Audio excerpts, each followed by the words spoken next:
what should I be like? At least with you know, when you were saying this with Yair Rodriguez, you were saying the kicks, the diversity in the kicks, the the unorthodox style, like all these weapons. You could literally point out all these danger factors because he's shown you that. Now people are just trying to throw up random numbers. So like I don't know, you know what I mean? Like it's just funny. It's like people are gonna be like, oh, I need to look at, oh, he's undefeated. You know what I mean? Like, what's a big threat? Maybe he's boxing. People could say boxing. Should I be worried about just a boxing style? I don't know, but and you could probably see in my face, I ain't worried. You know what I mean? Like again, everyone has a puncher's chance, and I'm always aware of that. I think the only way I ever lose in this division is someone catching me. You know what I mean? It's wrong to say lucky punch, but someone catching me, I think that's the only way anyone ever beats me. And that's the case with this one. You know what I mean? Like, he ain't showing me things that are other than some good hands that I need to be worried about.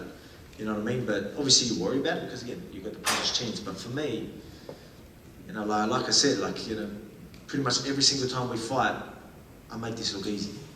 And everyone's, people keep saying like, well, this is the guy, but then they keep, the facts that they're going off is me coming off a loss. Oh, this guy's undefeated, and they're doing this. Not, maybe some people might touch on the boxing, but, if you think just a boxing style is going to be a big threat to me, then maybe we don't know enough. Look, he's got some good counters, he's very well based, he's powerful. I mean, the power is definitely a danger factor there. But I mean, you need to land these shots. I mean, like, look at Yair Rodriguez, like how much, think of how many times he lands on people. It's not easy to land when I'm aware and I know what's going on, we all land completely clean. Obviously the last one landed clean. But it's just, yeah, like I said, I'm not saying he's not skillful, but he hasn't proved nothing yet. He's going to have to try and prove something for people to really believe this hype is real. But I mean, that hype is there, build up the fight, I'm glad. But there's a good chance all that hype goes away real quickly. What was this exciting? I've pictured myself in the UFC and all that, maybe not talking at press conferences and that, but I always pictured myself, even before I was even in the UFC. Even doing MMA, I pictured myself in the octagon because I was a big fan of the sport. I'm like, I reckon I could do it. I wasn't even training at the time. So it was something that I always wanted to do. I started training, and then it started being real, where I was like, pretty much the #1 guy in Australia that wasn't signed, world champion, things were going really well. I was like, oh, hurry up, get me in there. Like, I just wanted, my first few fights in the actual UFC, way less pressure than the fights before I got in the UFC. Because I know that if I was to lose before I got in the UFC, that's a few steps back. I need a few more wins before I even get in there.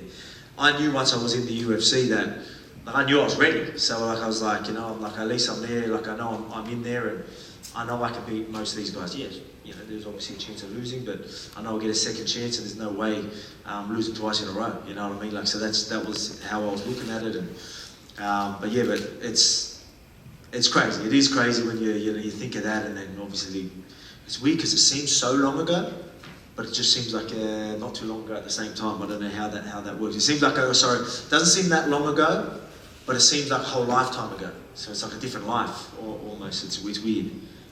I mean, yeah, there's plenty. Obviously, holding that second belt would be great. You got Madison Square Garden. You've got there's a few things. Just keep defending, keep winning, keep making money, and keep building that legacy for myself, but for my family as well. So, you know what I mean? So I want to be great. That's why I commit to this sport, because it's at the end of the day, it's all for my family. You know what I mean? And that's all that matters. I put myself through it just so I can get them paychecks and make sure we're set for life.